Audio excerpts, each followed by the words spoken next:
tell me a little about this green Shanks versus red green Luffy matchup. Yeah, so Shanks is definitely one of those decks that I don't think I think everyone thought was extremely strong going into the format, and then when we actually, started playing a little bit on Ba Sing Se, we, started not having that thought anymore. A lot of people started thinking, this might be a little bit faker than we initially believed. Yeah, I mean, but hey, if you're 2-0, yes, there's probably going to be some matchups involved with that, but you have to imagine that he's hit some of the more popular leaders up until this point. Passing one Dawn seems a little bit weird just because, Shanks traditionally does have a lot of options for searchers no matter what package you are playing.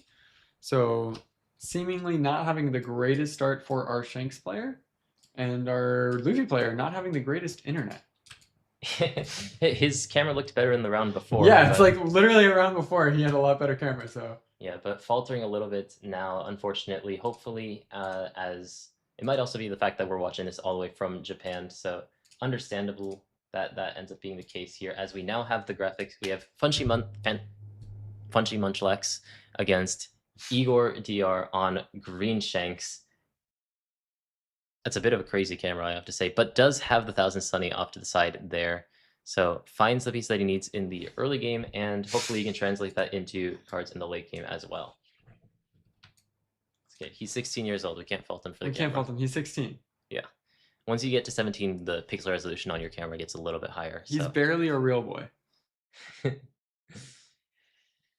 Yeah, and as long as we can see the cards, then this will be okay for this tournament, especially first time, as everyone's getting into the rhythm of things. And it looks like our Shanks player is just going for big attacks into our opponent. What even is that card? Hold on, let's see if this matchup is a bit too difficult for us to see. Let me try reconnecting once. As hopefully we can... Okay, well, it is a 4-cost Usopp. That helps a little bit. Yeah, that actually improved a little bit. Okay.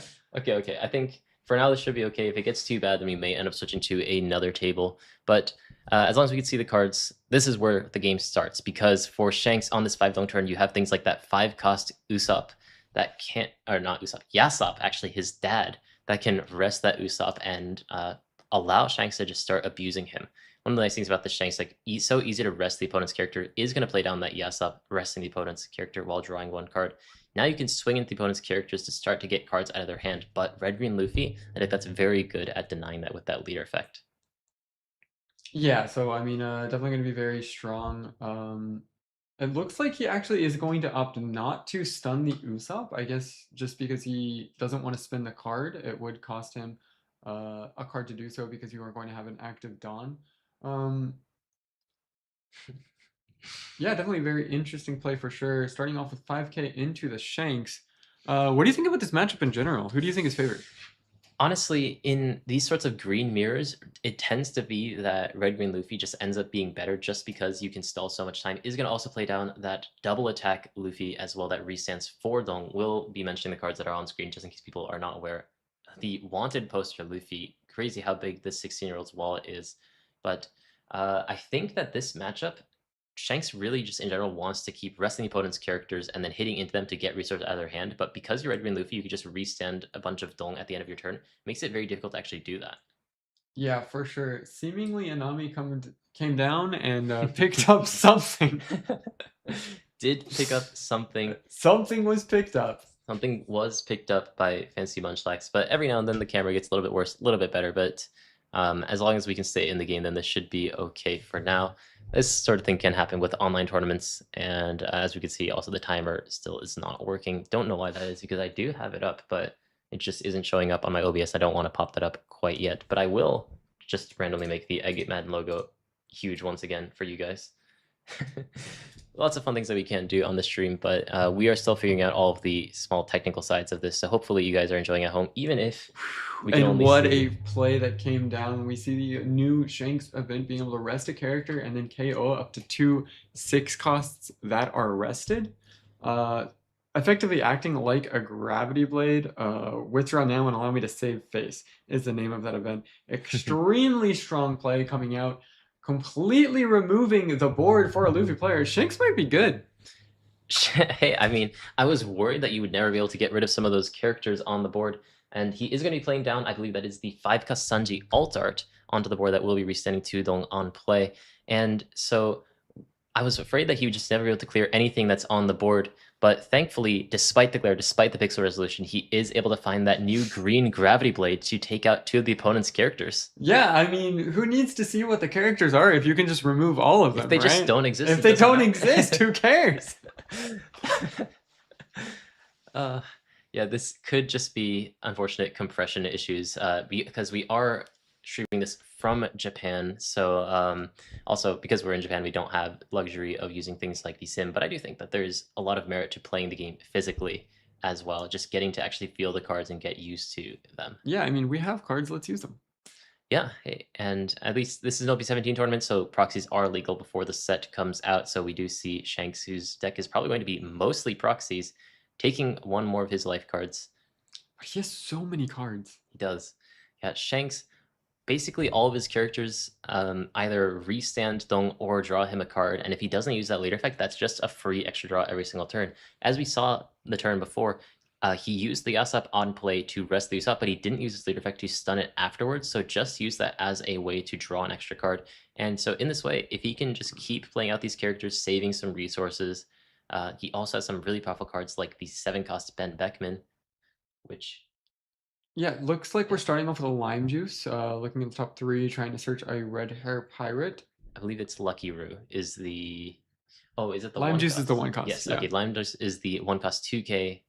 That would search the top 3. Lucky Roo is the 4 cost. Yeah. So going to drop down the lime juice to find another Yasop. I mean, I would guess he's looking for a Beckman. He might just be thinking he doesn't even want the Beckman. Yasop would be better just because, you know, you can constantly restand your own characters. And you would have the Don out extra. And, you know, we're probably, because, you know, of Luffy not getting through life anyways, we just want to make characters. But that's a law, right? Yeah, 6-cost law into the Yasop. So just trying to create a lot of attacks. And, you know, Yasop being extremely synergistic with that law because he is able to restand himself.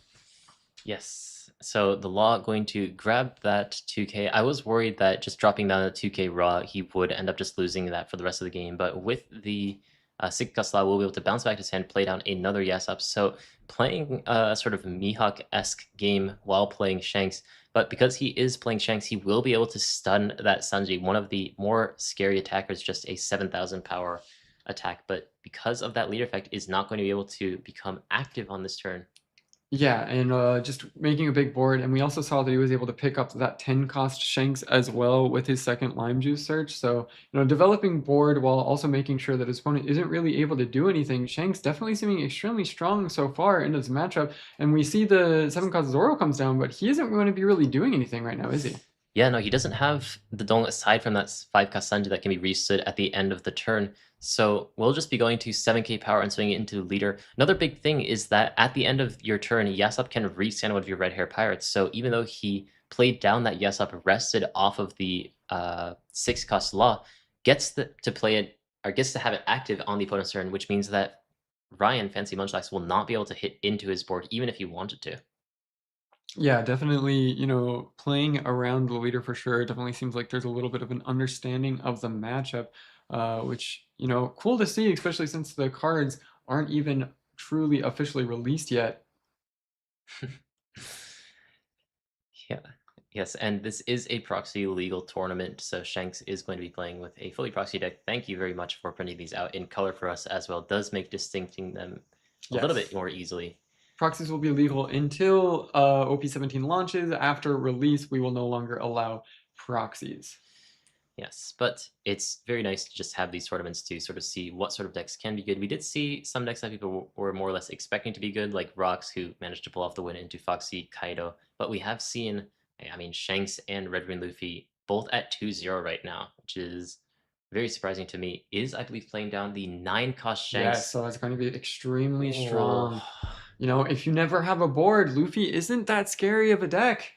Yeah, set up for this the turn before, stunning it with the Yasop, and made sure that Luffy did not have the chance to even decide if he wanted to keep that active or not. Sets up for it on that 7-dong turn. 9-dong turn, plays down the 9-cost Shanks to just execute him, showing that he is the better swordsman. Yeah, definitely. Better than Zoro, sure. Better than Zoro, sure. Yeah, I'll take that. I'll take that. If we're saying better than Mihawk, we're gonna have to have a discussion.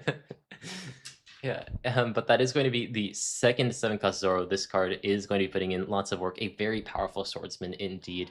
We'll have to see if it's going to be enough to actually get over Shanks, because at least on paper, I feel like this matchup might be difficult for a deck like Shanks that generally likes to starve the opponent, and Luffy, difficult deck to actually starve just due to the fact that you have so many don't up through your leader effect. But hey, if you just clear out the opponent's characters, whether it be through that green gravity blade in OP17 or the 9-cost Shanks, doesn't matter. And here's another Yeah, one. I mean, if your opponent just doesn't have a board, you can starve easily, right? I mean, right now, even we can see 10 cost Shanks definitely has the opportunity to calm down. I'm not sure if he's going to go for it. Only 3 Dawn active, so not terribly scary. Yeah, I mean, the scariest thing right now is just the fact that Zoro is rested, meaning that Shanks is just going to be able to lock that with his leader effect for as long as he wishes to. Even if he doesn't KO it on this turn, that Zoro's not going to be attacking on the next turn, basically no matter what. Yeah, so interesting to see what our Shanks player is going to opt for right now. He could even try to go for just go straight in the leader. He does have access to 10 cost Shanks that we've already seen. Hmm. Yeah, is holding on to that card. Needs to make a decision on this turn now that he is at 10 if he really wants to play that card down. He isn't Mihawk notoriously, which means that he won't be able to restand Mordong and use something like Luna to get rid of both of those Zoro attacks. So has to think about all of the options that exist to him. We did see that there's a 9-cost Shanks in the deck as well, so maybe considering that option as well. Beckman doesn't do all that much in this scenario just due to the fact that Luffy has his leader effect. You can't really abuse cards out of his hand. Otherwise, that card would be insane in this matchup. So starting off with an 11k swing, not sure where it's going. I think both actually make sense. You could try to force the Zoro off the field with 12 cost Shanks as well, do like a 13 attack as well into it, and then stun the other Zoro, try to get one off the field. But it does seem like it's just going straight in the leader. Yes. And he will be taking that attack far too big to actually handle, even if your leader is 7k and all that don't active, because it will just make you very susceptible to all these smaller attacks that can be on the board. Those 6k attackers with just one don't will be able to swing for 7k. And it looks like he just played down 10 cost Shanks. Yep. Yep, 10 cost Shanks going down. That's going to be another big attack, 13k, I assume into leader. Just because he didn't go after the Zoro before, and probably going to keep one Dawn active to stun one of the Zoros, and hopefully with his big board, just try to force out the game next turn. Remember, of course, that all of his characters are going to be restanded because of Yasops as well. So it definitely seems like our Shanks player might be able to close this one out. Yeah, no, that 10-cost Shanks, I was thinking about all of the ways that you can stun the opponent's board after playing against so much Mihawk, but just using it as a rush character and using your leader effect to stop one of the attacks anyways is not as powerful as Luna, as it wouldn't stun the entire board, but just getting that huge attack in on Rengoon Luffy just is so problematic for this deck. Yeah, I mean, 13k is a big attack. It's a very big attack, and he really doesn't want to give that up, so I believe he has countered out of that attack, but at what cost? Yeah, it looks like he used all of his events plus the Laboon, I think. Yeah. Yes, Laboon 2k to defend against that 13,000 power attack into the 7,000 power leader, I believe. But because of the way that Shanks has played this out, he does not have the ability to go into the opponent's leader. We'll just swing 6k into Actually, that he could Nami. do a 7k into the leader and then use the leader effect by discarding a card, which I think it's Hmm. done. I mean, Beckman, of course, isn't going to be extremely strong in this matchup. But oh, he's just gonna keep the card up for the event, I would assume. It makes Yes. a little sense here though, just because I mean, Beckman in this matchup, because of the way your opponent's leader works, having all that Dawn active, resting things isn't even going to do much.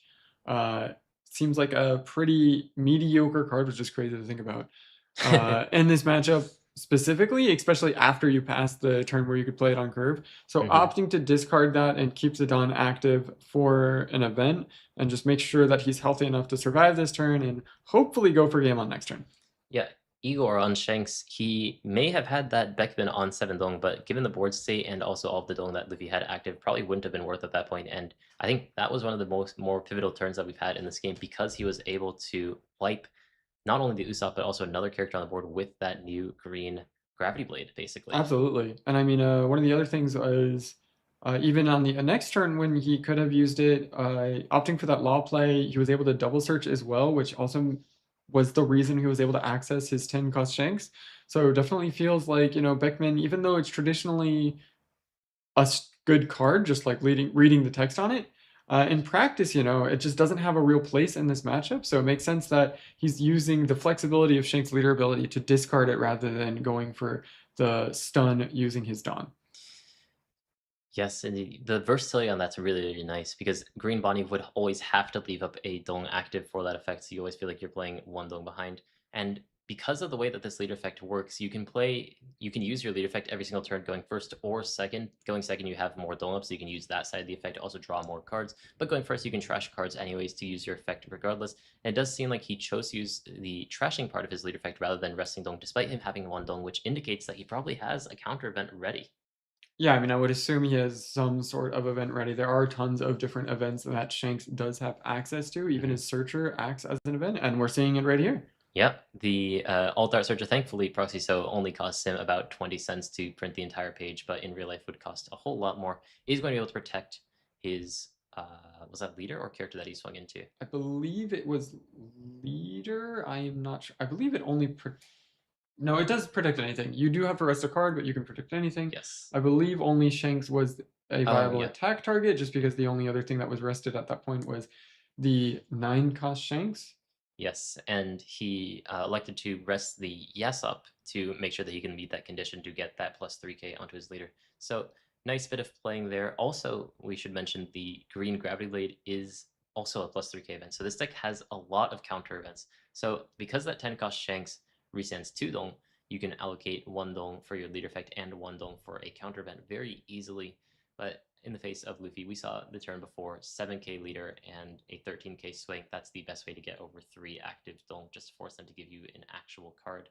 So, Absolutely. So starting off with an 11k swing from the 9 cost Shanks, and there are tons of different good options that could be available to our Shanks player. We have stuff like the 9 cost Shanks, even a second 10 cost Shanks wouldn't be bad.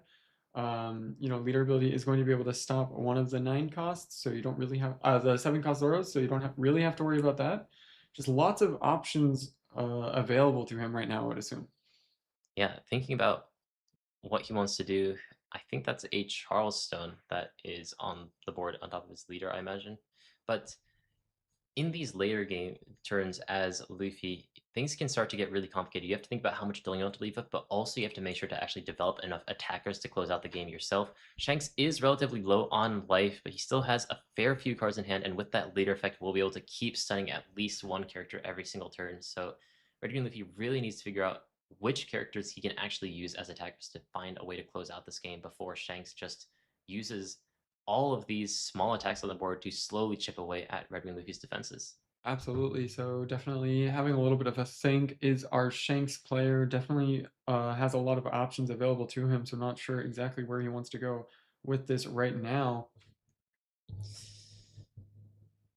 Yeah, I mean, he has so many options right now. All of his stones still there, ready to be used.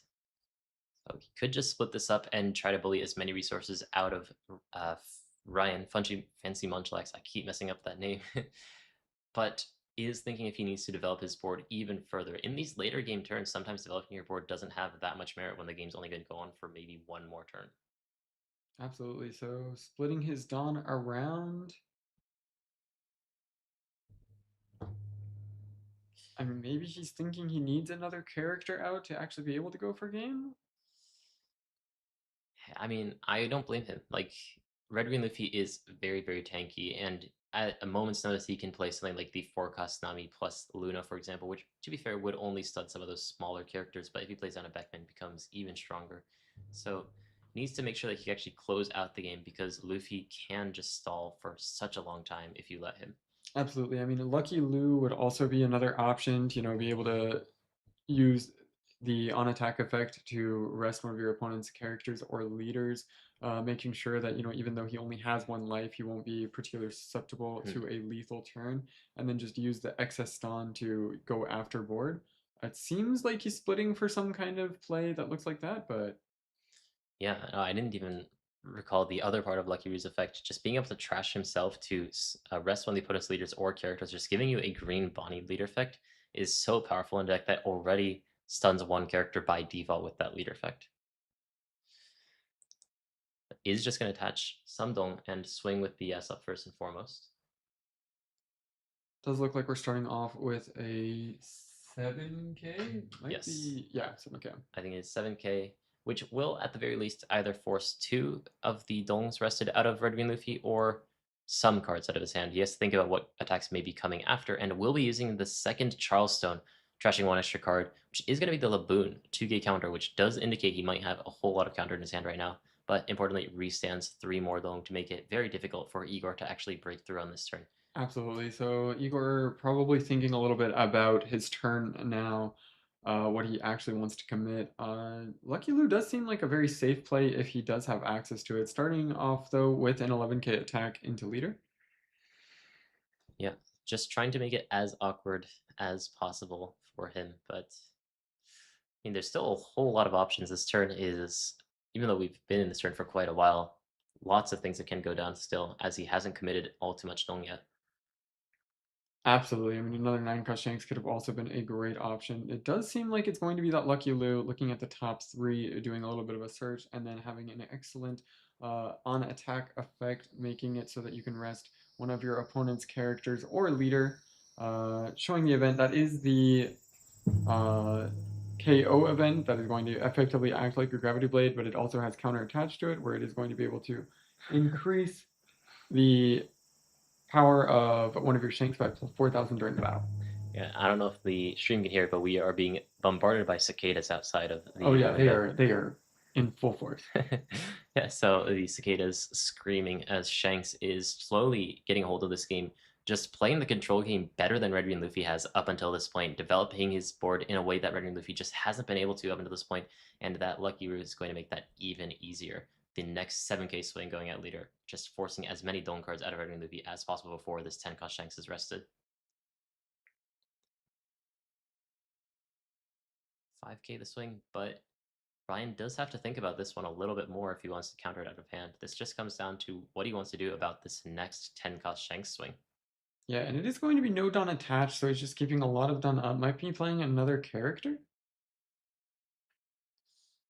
Yeah, that Gravity Blade does not affect 7 cost, so would not be able to reach those 7 cost auras, but there are a couple of things you can do just by merit of being green. Don't have to run that red hair package. You can still run things like Luna, which would absolutely suck if that did end up happening, but I'd be surprised to see it, honestly.